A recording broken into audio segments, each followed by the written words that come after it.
Olá, meus irmãos, boa noite. Nós vamos começar a nossa devocional. Agora no Salmo de número 2, nós passamos pelo Salmo 1, fizemos uma introdução ao livro de Salmos, agora nós estamos no Salmo de número 2. Esse salmo tem por título O Reinado do Ungido de Deus.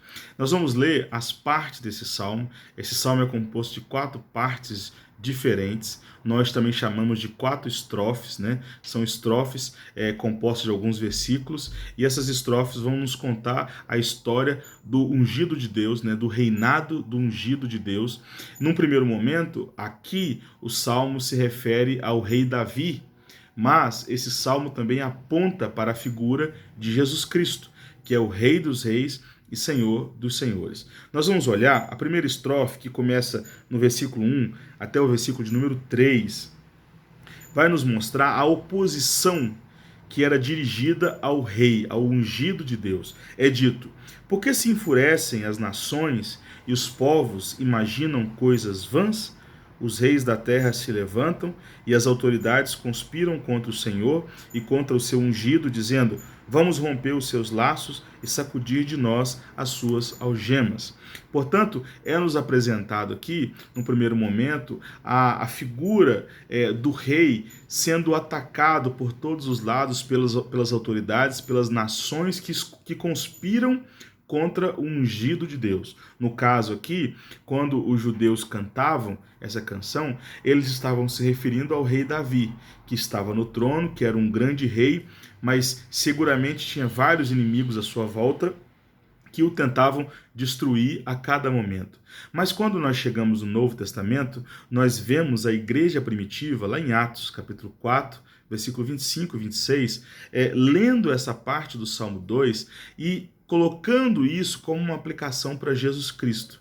E lá é dito que os reis da terra, as nações, se levantam contra Jesus Cristo, que é o ungido de Deus. É interessante que essa expressão ungido, no Antigo Testamento, a expressão hebraica é Machia, que é traduzido por nós como Messias, que é a mesma palavra grega para Cristo, né? Ou seja, Jesus Cristo, Jesus o Messias, ou Jesus o ungido, né? Ungido de Deus. Então, aqui no Antigo Testamento, eles se referiam a Messias, a ungido, ao rei Davi, mas isso apontava diretamente para a figura de Jesus. E é dito também que, por mais que houvesse oposição contra esse rei todo-poderoso, havia algo que fazia com que toda essa oposição caísse por terra, que é a autoridade daquele que constituiu o rei, a autoridade de Deus.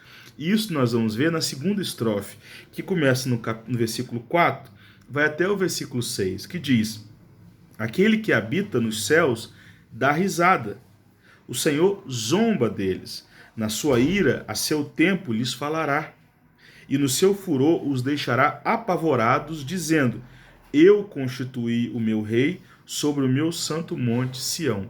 Em outras palavras, o que o Salmo está nos dizendo é: o Senhor ri da oposição que é levantada contra o rei, contra o ungido de Deus. Por quê? Porque foi o próprio Deus que o constituiu. Nada poderá o destruir se assim não for a vontade de Deus. Os irmãos vão se lembrar que quando Jesus foi diante de Pilatos, e Pilatos diz para ele: olha, fala alguma coisa, eu poderia te libertar. E o próprio Jesus diz para ele: olha, você não teria nenhum poder se do céu não tivesse te sido dado, porque se eu quisesse, nesse momento, eu poderia pedir ao meu Pai e haveria uma legião de anjos aqui. Ou seja, todo o poder que as autoridades em volta do rei têm é dado pelo próprio Deus, e o próprio rei é constituído por Deus, e por isso que ele não pode ser abalado. A terceira estrofe vai mostrar o poder desse rei. É dito o seguinte: o rei diz, começa assim: o rei diz, proclamarei o decreto do Senhor, ele me disse, ou seja, o rei dizendo, ele me disse. O que o Senhor disse para o rei? Diz o seguinte: você é meu filho, hoje eu gerei você. Peça e eu lhe darei as nações por herança e as extremidades da terra por sua possessão.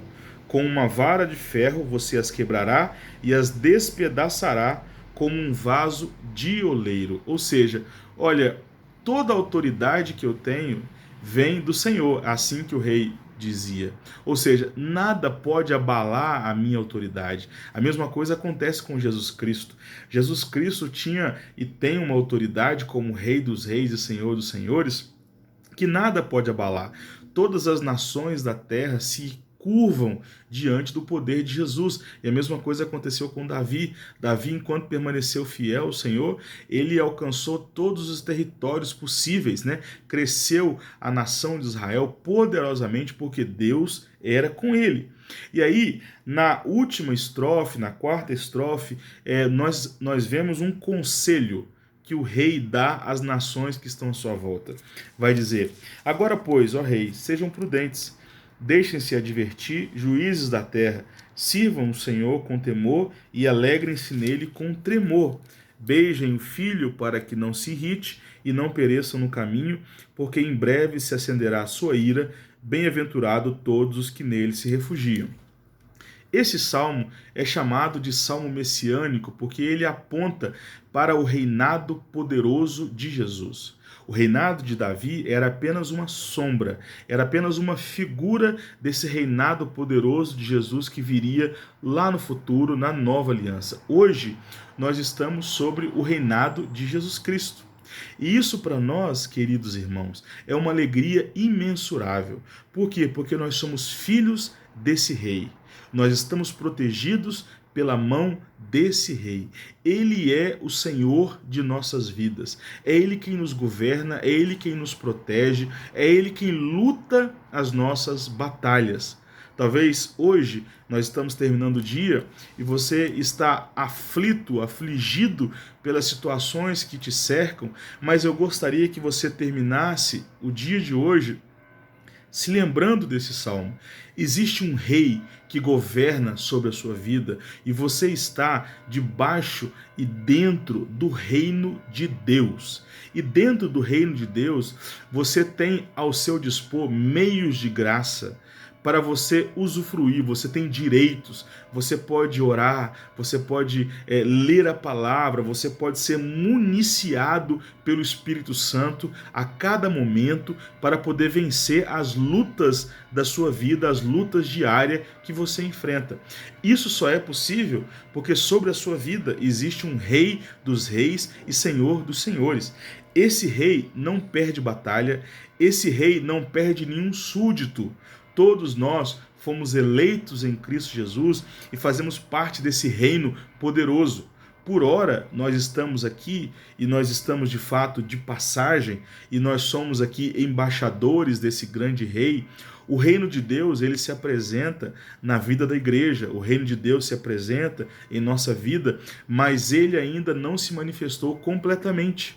Mas é dito que um dia esse reino se manifestará completamente. Esse reino se manifestará na vinda do nosso Senhor e Salvador Jesus Cristo.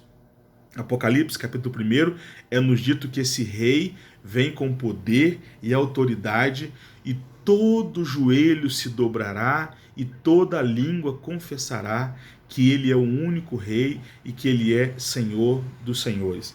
Que esse salmo fique guardado no seu coração e que você saiba que você é filho desse rei. Você pode orar nesse exato momento, você pode orar quando você for se deitar para dormir e dizer: Rei dos reis e Senhor dos senhores, eu careço da tua intervenção na minha vida, eu careço das tuas direções, eu careço do teu conselho, porque o Senhor é um rei sábio. Assim como Davi foi um rei que sempre se reportou a Deus, o rei Jesus é aquele que está sentado à destra de Deus e intercede por nós. Que Deus te abençoe, que você entenda que existe um rei poderoso que jamais perdeu uma batalha e ele governa a sua vida. Fique com Deus e que a graça do nosso Senhor Jesus Cristo te acompanhe nesse final de dia. Amém.